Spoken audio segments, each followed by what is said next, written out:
মাচায় লাউ গাছটা লগ লগ করে উপরের দিকে আস্তে আস্তে বেড়ে উঠছে। অরুন্ধতী দেবীর সংসার সদ্য স্বামীকে হারিয়ে এখন একটু অনটনের মধ্যে দিন কাটছে। অরুন্ধতী দেবীর 5 কন্যা, বড় মেয়ে স্বাতী, মেজ রেবতী, সেজ চিত্রা, সানসেজু মঘা ও ছোট পুষ্যা। এদের নিয়ে অরুন্ধতী দেবী শত অভাব অনটনের মধ্যেও শান্তিতে আছেন। অরুন্ধতী দেবীর বাগানে শুধু লাউ নয়, আরো অনেক কিছু আছে। কুমড়ো, বেগুন, ঝিঙে, ঢেঁড়স, লঙ্কা ও লেবু। বাগানখানা ছবির মতো দেখতে, সব সময় পরিষ্কার পরিচ্ছন্ন করে রাখেন।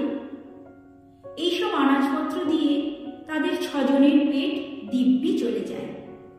শোবার ঘরে একটি খাট, সেখানে বড়, মেজ, সেজ 3 জন ঘুমায়।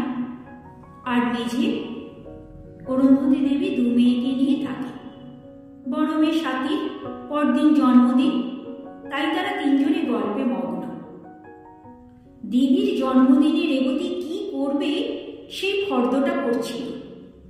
3 জনের হাসি যেন থামতে চাইছে না। অরুন্ধতী দেবী মাঝে মাঝে বকাবকি করছে, এবার একটু ঠান্ডা হতো, রাত্রি অনেক হলো। মা, ঠান্ডা হলে তখন তোমার ভালো লাগবে তো? স্বাতী কথাগুলো বলে হাসতে লাগলো। আচমকা অরুন্ধতী দেবী বিস্মিত হল। স্বাতী, তুই ঠান্ডার অন্য অর্থ করে আমাকে বলছিস? উঠলে 3 জনের মাথা ঠুকে দেব, তখন বুঝবি। এবার চুপ করে ঘুমোতো দেখি, কাল কিন্তু ভোরে উঠতে হবে। খোলা জানালা দিয়ে মৃদুমন্দ বাতাস ঘরের গুমট ভাবটা সরিয়ে স্নিগ্ধ শান্ত আবেশে ভরিয়ে দিল। সবাই ঘুমের জগতে পাড়ি দিল। হঠাৎ স্বাতী ছুটতে লাগলো। ছুটছে তো ছুটছে, পথ দেখতে পাচ্ছে না, অন্ধকার, কিছু দেখতেও পাচ্ছে না। চোখ মেলে ভালো করে তাকিয়ে দেখল সামনে সমুদ্র এসে পড়েছে। সমুদ্রে ছোট বড় ঢেউ সামনে এগিয়ে আসতে লাগলো। স্বাতীকে বলছে, দাঁড়িয়ে আছো কেন? আমার বুকে নেমে এসো। স্বাতী তখন দিশেহারা, কি করবে ভেবে পাচ্ছে না।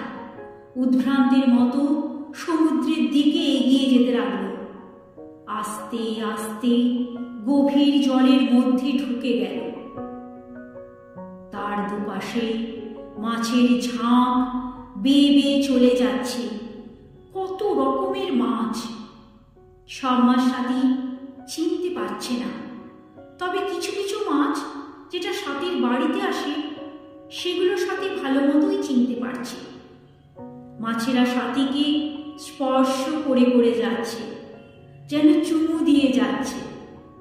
কি সুন্দর জায়গা, আগে কখনো দেখেনি।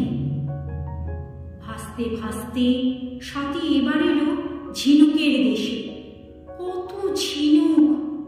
স্বাতী অবাক নয়নে দেখল মুক্তোর দেশ। তুমি স্বাতী নক্ষত্র, আমাদের সৃষ্টিকর্তা। তোমার জন্য এই অমূল্য সম্পদ আমাদের দেহের ভিতর রূপান্তরিত হয়ে মুক্তোয় পরিণত হচ্ছে। এই মুক্ত তোমাকে উপহার দিলাম। মুক্তোর মালা করে গলায় পড়বে। সার্থক হবে আমাদের জন্ম। এবার তবে আসি, আমায় বিদায় দাও। তোমাদের ভুলব না, চিরকাল এই মণিকুঠায় আবদ্ধ থাকবে। স্বাতী বলল, আমরাও তোমার উপস্থিতি মনে রাখব। ভোরের আলো ঘরে এসে পড়েছে। অরুন্ধতী দেবী মশারির বাইরে দাঁড়িয়ে স্বাতীর বিড়বিড় করা দেখছিল। স্বাতী চোখ মেলে দেখছে মা মশারির বাইরে দাঁড়িয়ে তার দিকেই তাকিয়ে আছে। স্বাতী অন্তর্দৃষ্টিতে দেখতে পেল মার নয়ন বেয়ে ফোঁটা ফোঁটা মুক্ত ঝরে পড়ছে। দেরি না করে মশারি তুলে মাকে জড়িয়ে ধরল। কি হয়েছে রে স্বাতী? অস্ফুট স্বরে স্বাতী বলল, মা আমার